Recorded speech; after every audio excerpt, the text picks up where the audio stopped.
Hindi nyo ba alam mga kakwento ay lumabas sa bagong ulat ng Philippine Center for Investigative Journalism, PCIJ, na sina Ilocos Norte 1st District Representative Sandro Marcos at Leyte 1st District Representative at dating Speaker Martin Romualdez ang tumatayo ngayong bagong pork barrel kings, matapos umano silang tumanggap ng pinakamalalaking allocable funds mula 2023 hanggang 2025. Ayon sa PCIJ, umabot sa 15.8 na bilyong piso ang nai-allocate sa distrito ni Sandro Marcos at 14.4 na bilyong piso naman kay Romualdez, pinakamalaki sa lahat ng district lawmakers. Samantala, ang natitirang 251 kongresista ay tumanggap lamang ng 1 na bilyong piso hanggang 10 na bilyong piso sa parehong panahon. Lalong umingay ang usapin dahil ang Ilocos Norte 1st District, na may 320,000 residente, ay nakakuha ng halos doble ng 7.8 na bilyong piso ng Rizal 1st District, ang pinakamataong distrito sa buong bansa na may 1.2 milyong tao.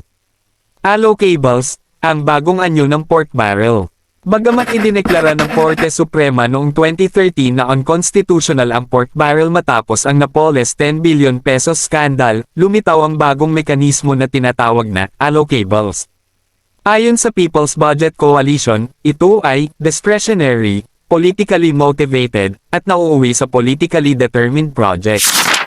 Misteryosong BBM Perimetric Formula.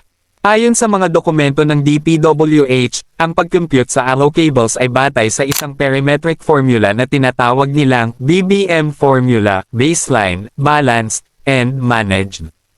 Ayon sa testimonya ng mga dating opisyal, iisang DPWH Undersecretary lang ang tunay na nakakaintindi nito. Mas malala pa ang non-allocables.